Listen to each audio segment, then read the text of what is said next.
from the studios of Farm Journal Broadcast. Coming up on Ag Day, trade talks are on the table this week. I'm Michelle Rook. Farmers say trade may be a bigger issue for them than even the new Farm Bill. We'll find out why coming up. Crop Progress makes its move, the latest from USDA and agribusiness milk markets in May. And I think if you look at where we're at today, we're already doing much better than most people had thought. And as severe weather season sets in, these Tennessee kids are getting prepared. Ag Day, brought to you by the Chevy Silverado, the most dependable, longest-lasting full-size pickups on the road.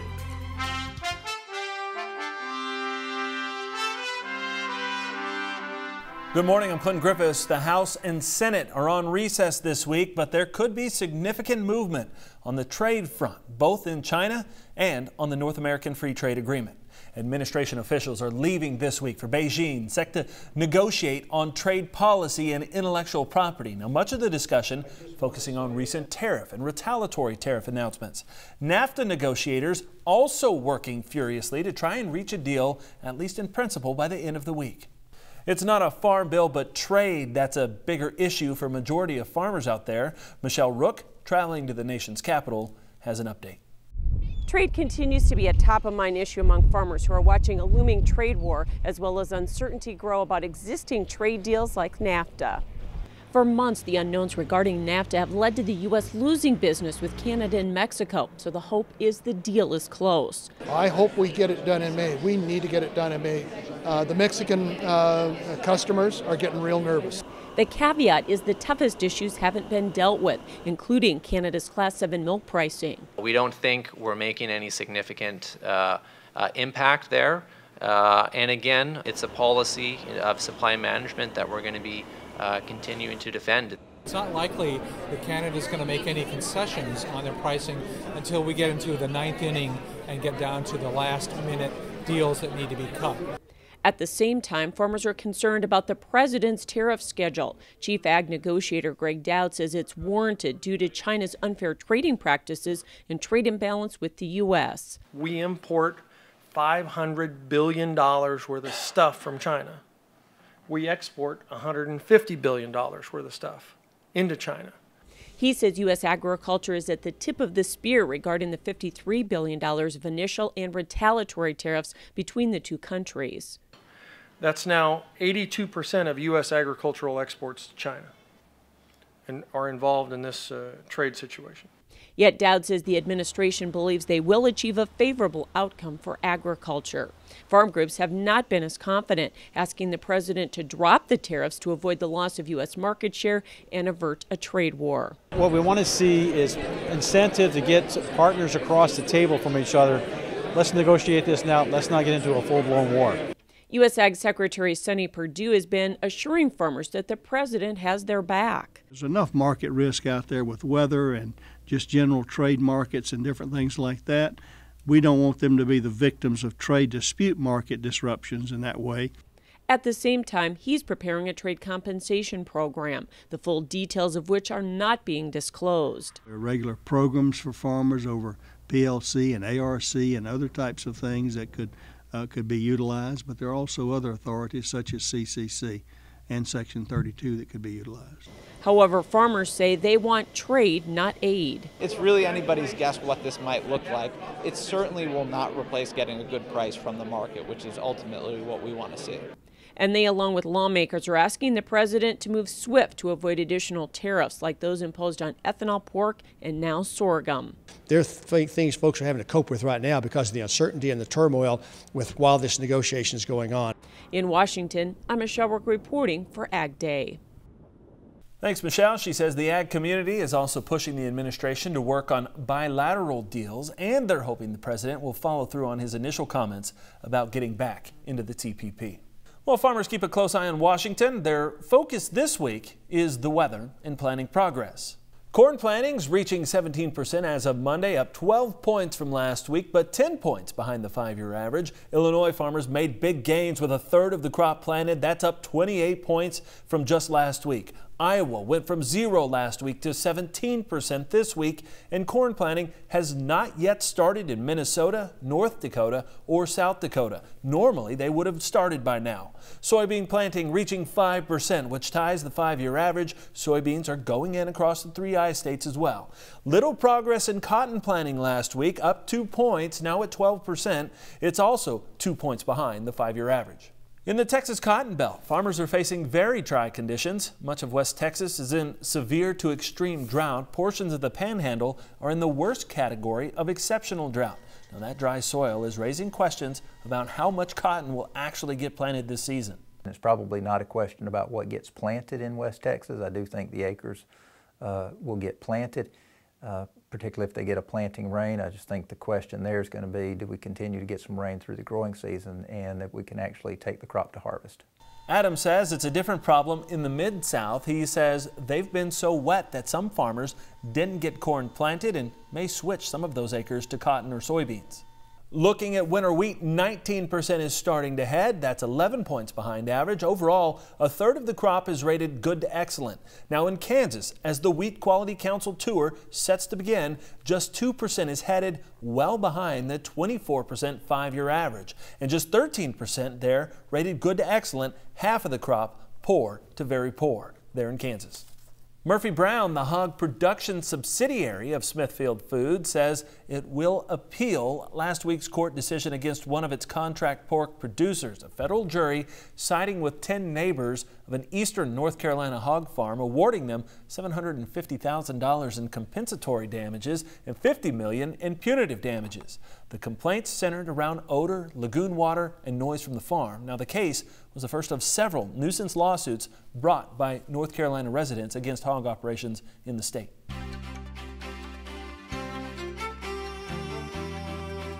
There's plenty of planters rolling and rains as spring weathers are forecast for this week. Mike Hoffman has more in today's crop comments. Good morning, Mike. Good morning, Clinton. A farmer from Craighead County, Arkansas, posted some comments on agweb.com. He says corn planting is pretty well done there, and beans are mostly done as well. Some folks are even starting to plant some cotton. And now to Chippewa County, Wisconsin. It's been wet and cold. Manure pits getting full on dairy farms. It's been too wet to spread on the field. The farmer who posted these comments hoped to start planting by May 10th. And taking a look at the wind speed forecast, kind of windy through the middle of the country, even into the western Great Lakes. As we head through the afternoon, that'll spread into the southwest as well.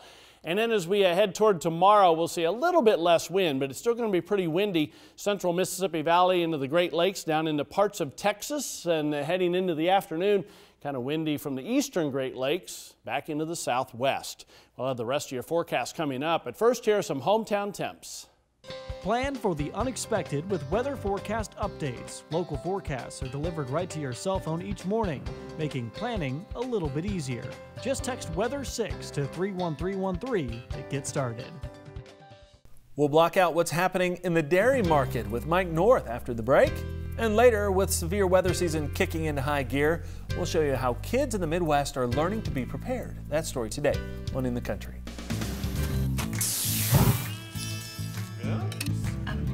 With a uniquely powerful formulation of proven ingredients, Resicor corn herbicide gives you extraordinary power. Who wants dessert?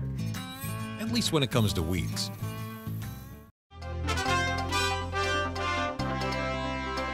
In agribusiness, wheat and other major grains catching fire during Monday's trade. Let's get the close from the floor of the CME. Well, today's soybeans, they were a little bit of a mixed bag. The market started a little bit higher and really continuing our rally from Friday, but then really, started to slide some back. The technicals were just struggling to keep those prices higher, and the market really had a little bit of a turnaround. Wheat was also higher. They had solid futures buying that really, was gaining a lot of momentum. And I know the commercials and non-commercials alike are back in the game and pushing this market higher. Wheat could be the one that's actually leading the charge here. As soon as we find out the numbers from the wheat, the winter wheat crop, that will give us a lift, and there will be some overflow buying in the rest of the grains. That's all from the floor at the CME Group here in Chicago. I'm Virginia McGathy.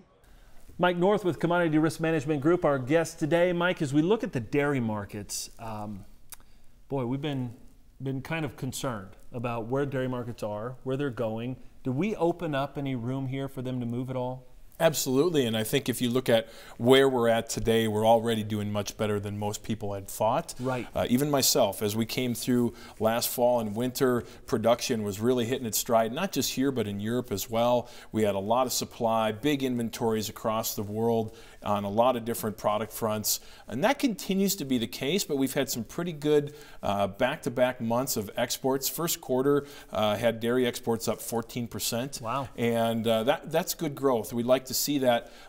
We did see a little softer tone in China in the month of March, though, and that could be problematic. And so as we go forward, the big question for us is how we perform domestically, because while the exports are important, they still only account for 14% of our total milk production. Okay. And so as we look at domestic demand, it's been kind of hit and miss. The winter played into some of that. We're watching to see how that plays out as we head into the grilling season, and if we get any upticks as people buy cheese for their cheeseburgers off the grill. Sure. And those are things that we're watching. But the beautiful thing of late has been the firmer tone in product. And I think what we've been seeing this year is a little bit of an earlier move to the market by buyers as they prepare for the balance of the year. Okay. And so we're seeing cheese prices that are holding the mid-150s, and we're seeing butter prices in that 230 zone, and stronger powder, which is a big surprise given Stocks the have been massive huge. inventories, not just here but in Europe. And so that is a very good thing to see.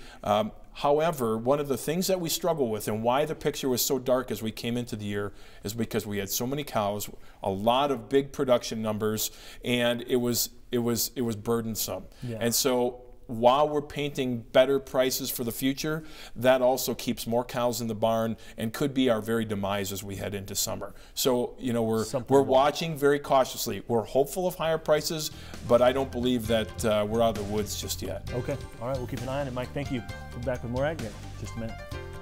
Cut through the uncertainty in the markets. Give Mike a call at 608-764-0012. AgDay, brought to you by new Delaro fungicide for corn and soybeans. Achieve personal best yields.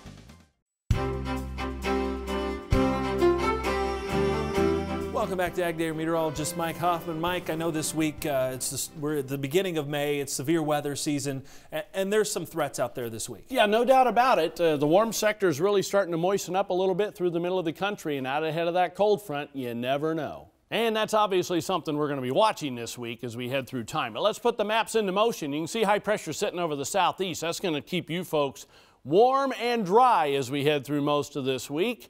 Maybe South Florida gets a couple of showers or thunderstorms in the afternoon, but that's just a slight chance. You can see along the front, not a whole lot as we head through this afternoon, it looks like, but anything that does happen to pop up in the warm sector over the next couple of days could always be heavy. You can see an area of low pressure kind of moving along that front into the western Great Lakes by tomorrow morning. That'll be the focus for some showers and thunderstorms. Now those kind of go away as we head into the day, and then they'll redevelop as we head through the heating of the afternoon. I want to point out there's also that kind of typical for this time of the year, low pressure system just kind of sitting there in the southwest, and that will allow some pop-up showers and thunder showers to develop in parts of the Four Corner region, even still some snow in the higher elevations.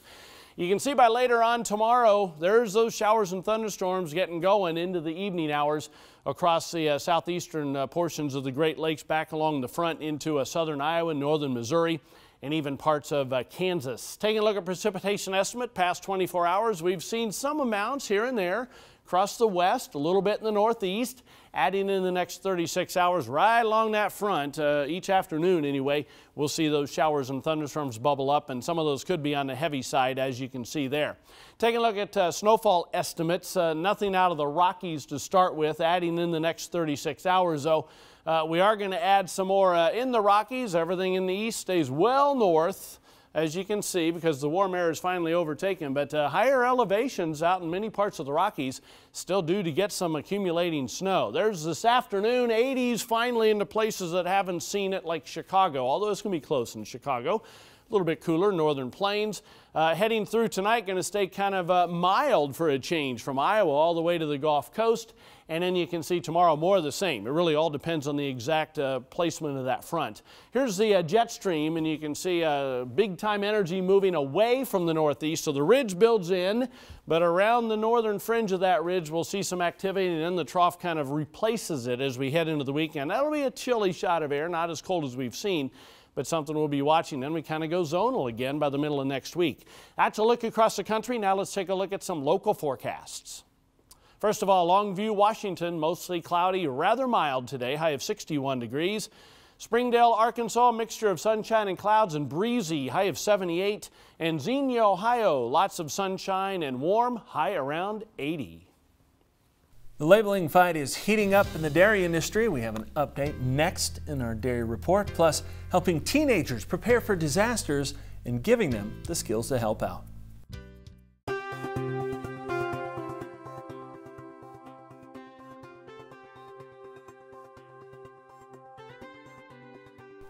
In dairy news from our reporting partners, while NAFTA negotiators race to try and finish an agreement, a fresh trade agreement between the EU and Mexico puts restrictions on the use of common cheese names like Parmesan, Munster, and Feta. Those look to be restricted for products sold in Mexico. The National Milk Producers Federation saying that runs counter to existing trade agreements with the United States. Early information indicates that Mexico will force cheese marketers to phase out the use of those generic names. France taking on labels of its own. Under a new amendment, it's now illegal for processors to label vegan and vegetarian food with terminology commonly used for meat and dairy products like burgers or milk. The U.S. FDA commissioner telling a Senate panel last week that his agency will also be taking a very close look at the exact same thing. He says U.S. federal standards define milk as a product sourced from animals. Missouri lawmakers, they want to make sure you know that food labeled as meat may not contain real meat. Instead, it's produced from plant-based products or grown in a lab. The bill was introduced last week in the Missouri House. If approved, companies that produce meat substitutes must clearly note that their products don't contain meat that comes from livestock. The proposal, supported by the state's pork producers, the Missouri Farm Bureau, and the Missouri Cattlemen's Association. Well, up next, prepping for disaster. Young people learn to be ready in emergency situations, how they can survive and then help others. It's a program called My PI. That story from Murfreesboro, Tennessee.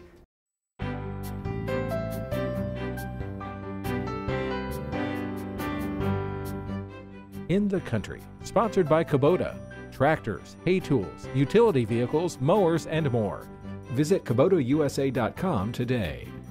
This week is setting up to be one of the most dangerous of the year in terms of severe weather, and teens in one Tennessee community are learning to be prepared through a program called My PI. UT's Charles Denny has more on staying safe in a worst-case scenario. The school colors for the Oakland High Patriots are red, navy, and white.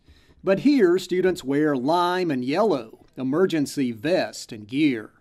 There's no crisis, but there could be, and Lizzie Whittenberg plans to be ready. And you basically learn about natural disasters and trying to be able to go help out and help your community and help yourself in disaster training. Lizzie and about 100 classmates were in My PI, the PI for Preparedness Initiative. Assess the damage, consider the possibilities. Leaders with UT and TSU Extension train the group on search and rescue. If a weather or man-made disaster happens, My PI gives these youngsters the knowledge and confidence to help.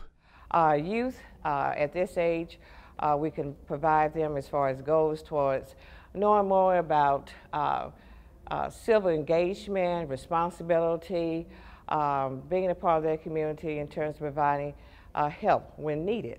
In teams and partners, the kids learn to carefully lift and carry an injured person. You have to be smart here not to go from rescuer to victim.